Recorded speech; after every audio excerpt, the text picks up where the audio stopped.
Nós vimos na reunião passada que os seres orgânicos, para ter vida, eles precisam do fluido vital, né? Nós vimos isso. E que os órgãos dos seres vivos, funcionando em harmonia, eles entretêm o fluido vital e, portanto, entretêm a vida, porque quem dá a vida é o fluido vital. Nós sabemos que também podemos, através da alimentação, adquirir fluido vital e manter o corpo sadio, né? Porque o fluido vital também ele vem através da alimentação. Não é isso? Para que o fluido vital permaneça nos órgãos,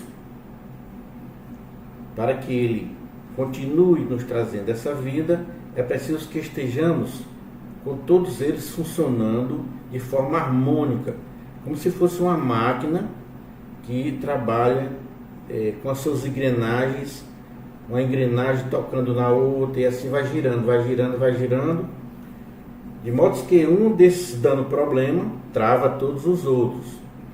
Um órgão, quando entra em colapso, ele desorganiza todo o organismo, né? E aí o fluido vital, ele vai abandonando aquele organismo que agora não está mais funcionando direito, e aí advém a morte. E somente após a morte é que o perispírito se desprende daquele corpo. Ele não se desprende antes, né, da morte chegar. Então é dessa forma aí. Então, no item 70 diz assim: que é feito da matéria e do princípio vital dos seres orgânicos quando estes morrem, né? Quando os seres orgânicos morrem, o que é feito dessa matéria, daquele ser orgânico? E também o que é feito do princípio vital? O fluido vital tanto faz, que existia nele. Ele diz: a matéria inerte, que é o corpo, né, se decompõe e vai formar novos organismos. O princípio vital volta à massa de onde saiu. Então, quando a matéria se decompõe, ela vai formar novos organismos. Que organismos são esses? Vocês sabem dizer. Diga. São novos corpos. Sim. Que corpos são esses? Ele está falando aqui que quando a matéria se decompõe, essa matéria que entrou em decomposição dá vida a novos organismos. Que organismos são esses? Somos nós? Não. Quando o corpo vai para o cemitério, o que é que acontece com o corpo dentro do caixão? Ele se decompõe, né? E na decomposição, quem é que faz? Seria micro-organismo? E é o que, Luiz Carlos? Micro-organismos, seres. Sim, exatamente. O corpo em decomposição, e aliás, quem ajuda a decompor o corpo, são exatamente esses organismos que nascem, eles estavam em estado latente no nosso corpo. Quando o corpo entra em colapso, advém a morte, esses organismos então criam vida. Entendeu, Sulamita? Então, no caso são as bactérias, João? Isso, bactérias, os tapurus. Os vermes, né? Os vermes, os tapurus. Aquele que a gente não gosta de falar o nome, né? Pois é desses aí. Que adquire a vida porque o nosso corpo entrou em decomposição, né? E quando esses seres adquirem essa vida, para poder eles adquirirem a vida, eles só podem adquirir vida animal, porque são animais. De que forma? Com os seus organismos funcionando, e por conta disso eles atraem o fluido vital para eles também. Então aquele princípio vital também vai habitar esses organismos, porque eles têm uma tarefa a fazer, uma tarefa a realizar. Portanto, o fluido vital, o princípio vital, ele só atua onde há organismos prontos para receber essa vida. Num ser onde não existe mais organismo em harmonia, o fluido não está presente, ele se retira. Vamos aprimorar isso que eu acabei de falar. Então vamos lá. Olha aí.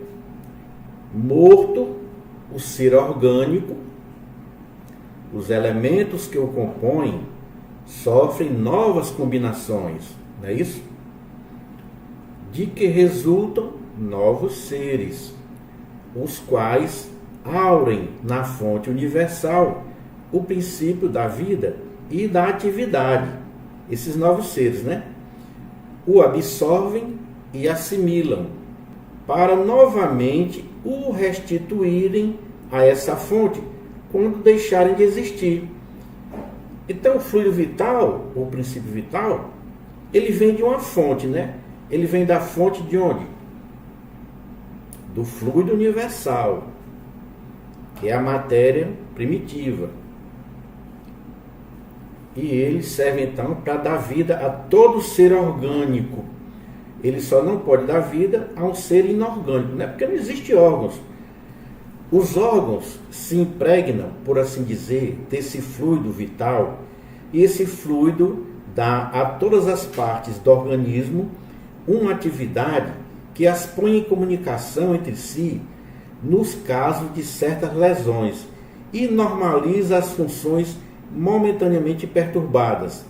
Portanto, pessoal, o fluido vital, ele atua naquele órgão que está muitas vezes adoentado. O fluido vital ajuda também a recompor aquele órgão, né? A sarar, digamos assim. E é daí que a gente compreende, Luiz Carlos, daí é que a gente compreende que o magnetismo doado por um magnetizador, que também ali é fluido vital, né? Fluido animal, cura as pessoas. Por que que cura? Porque ele joga o magnetismo naquele órgão que está danificado. Mas quando os elementos essenciais ao funcionamento dos órgãos estão destruídos ou muito profundamente alterados, o fluido vital se torna impotente para lhe transmitir o movimento da vida e o ser morre.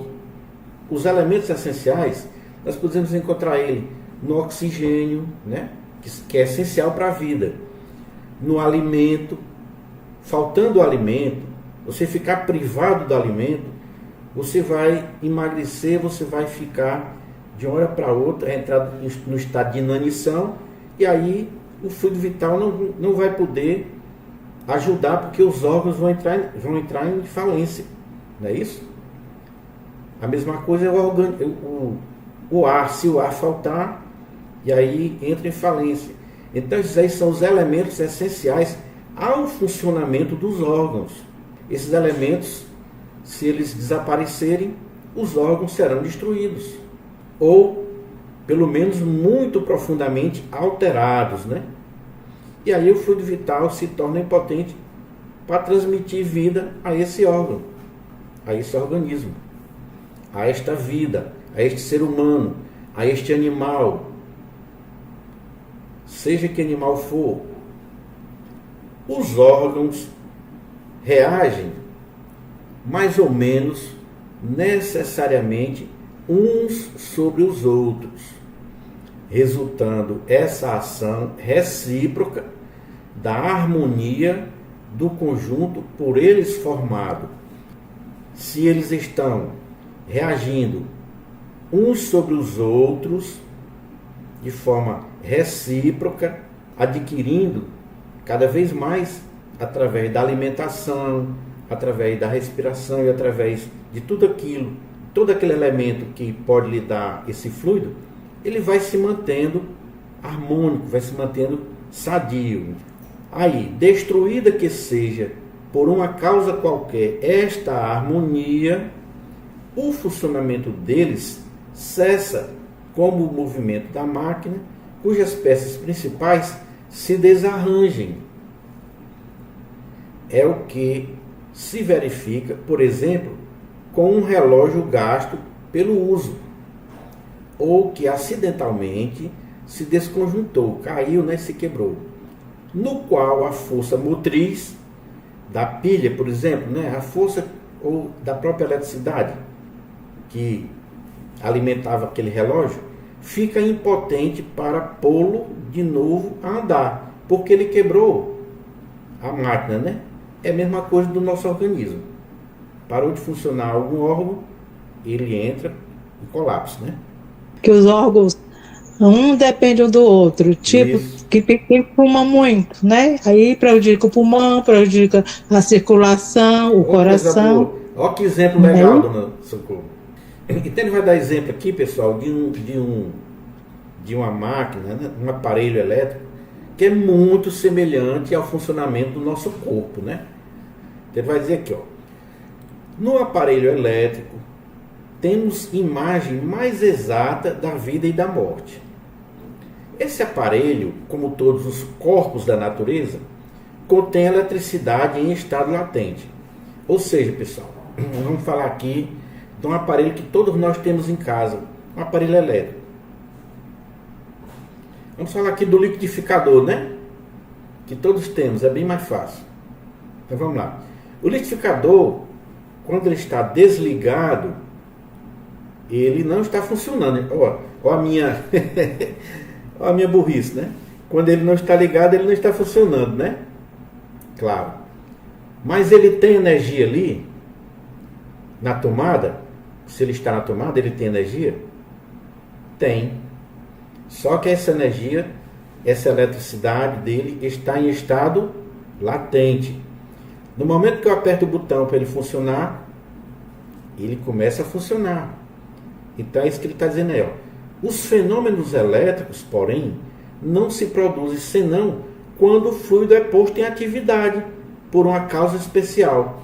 Quando eu ligo o liquidificador, eu estou pondo o fluido em atividade naquele aparelho.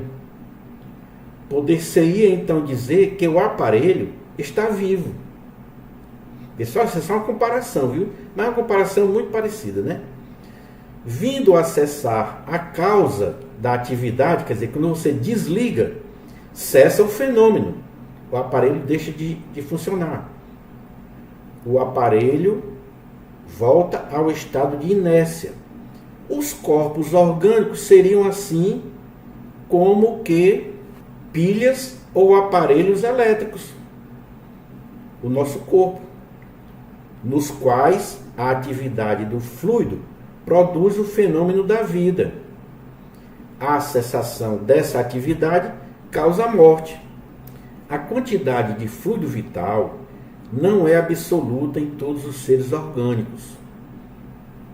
Ela varia segundo as espécies e não é constante nem no mesmo indivíduo ao longo do tempo, nem entre os indivíduos de uma mesma espécie. Vamos falar do nosso caso, os homens, né? Os homens possuem esse fluido vital de forma diferente. Uns possuem mais, outros possuem menos.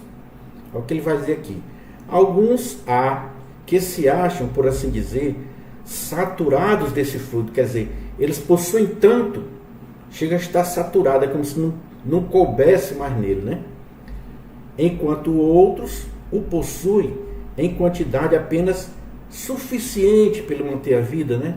Aquelas pessoas que bem debilitadas, eles possuem o fluido vital ali somente para sustentar a vida, mas não tem grande quantidade, né?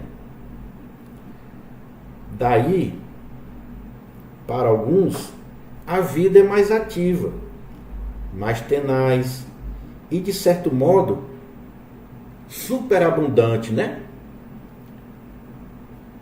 Podemos citar quem, pessoal? Aqueles caras que correm maratonas, né? Aqueles atletas de alta performance, né? Eles possuem muito fluido vital, que inclusive são adquiridos também pelos elementos que nos circundam, né? Que podem nos dar esse fluido. A quantidade de fluido vital se esgota, pode tornar-se insuficiente para a conservação da vida. se não for renovada pela absorção e assimilação das substâncias que eu contenho. Então é aquilo que eu falei, né, pessoal? Se você deixa de se alimentar, se você deixa de respirar, todos esses elementos que possuem as condições de nos trazer a harmonia ao organismo, né? Vem a morte, sobrevém a morte, né? E a quantidade de fluido vital, ela vai se esgotando, antes de sobreviver à morte, ele vai se esgotando até chegar nesse momento, né? E por último, para finalizar, Dom Sulemito, vamos falar aqui do magnetizador, né? Que nós citamos já lá em cima. Ele diz assim: o fluido vital se transmite de um indivíduo a outro. Aquele que eu tiver em maior porção pode dá-lo a um que eu tenha de menos. E em certos casos, prolongar a vida prestes a extinguir-se naquele que tem pouco, né? Então vamos dar um exemplo, né? Nós já falamos do magnetizador, não é isso? Que doa o magnetismo, faz aplicação do magnetismo, né? Esse trabalho para curar aqueles órgãos de alguns irmãos que buscam esse tipo de tratamento, né? E vamos falar também, sabe de quê? Quando a pessoa está doente e nós vamos fazer uma visita a ela, o que é que acontece com aquela pessoa? Quem é que pode me responder isso, pessoal? A pessoa... Ela melhora. Ela melhora, não? Melhora. Ela melhora. Muito bem, Socorro. Então, se tem uma pessoa doente, eu faço uma visita a ela, ela melhora. Por que ela vai melhorar? As nossas energias que a gente leva, né? Ela vai gostar da visita ou não? Se for uma pessoa amiga? Vai. Ela vai gostar da visita. Quando ela gosta daquela visita, quando ela vê aquele ser que ela tem simpatia, tem amor por ela, se aproximar, ela fica feliz com aquela presença. E aquela pessoa, mesmo sem saber, está doando fluido magnético para a pessoa doente. A nossa simples presença junto ao irmão querido transmite esses fluidos que têm origem no próprio amor, né? Que Deus nos dá, né? Que promana de Deus. Porque no momento que eu vou visitar alguém que está doente, né? Mesmo que eu tenha um interesse de saber porque ela é uma pessoa que eu gosto, mas eu estou praticando uma caridade, né? Eu estou praticando o amor nesse momento aí. Então, nesse momento, mesmo que eu não saiba, eu estou doando fluido magnético para aquela pessoa. E o que acontece? Nós vamos embora e depois a gente conversa com outra pessoa que mora naquela casa, que telefona para nós, ou a gente se encontra assim. Aí o que é que a pessoa vai dizer? Maria do Socorro, menino, foi tão boa a tua visita. Mulher, foi tão boa a tua visita na casa de fulano. Olha, depois que tu saiu, ela criou alma nova. Ela conseguiu, inclusive, se levantar. Foi lá na porta, quis ver as coisas, foi no jardim e tal e tal. Não é assim, Socorro, que acontece? Sim, exatamente. É como se ela criasse alma nova, né? O ditado é esse. Isso porque o fluido, ele pode ser adquirido através da doação de outro irmão.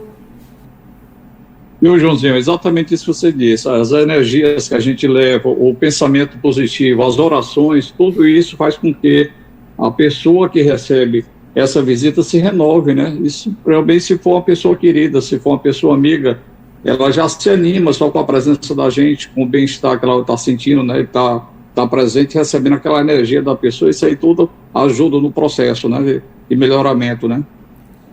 Maravilha, Carla, é isso mesmo, meu irmão. Olha, o Luiz Carlos lembrou da oração, da alegria que a gente sente próximo dela quando a gente chega. A gente aqui no momento ali, a gente faz uma doação com a nossa simpatia, com a nossa presença, a pessoa fica feliz com aquilo. Então tudo isso é doação de fluido, pessoal.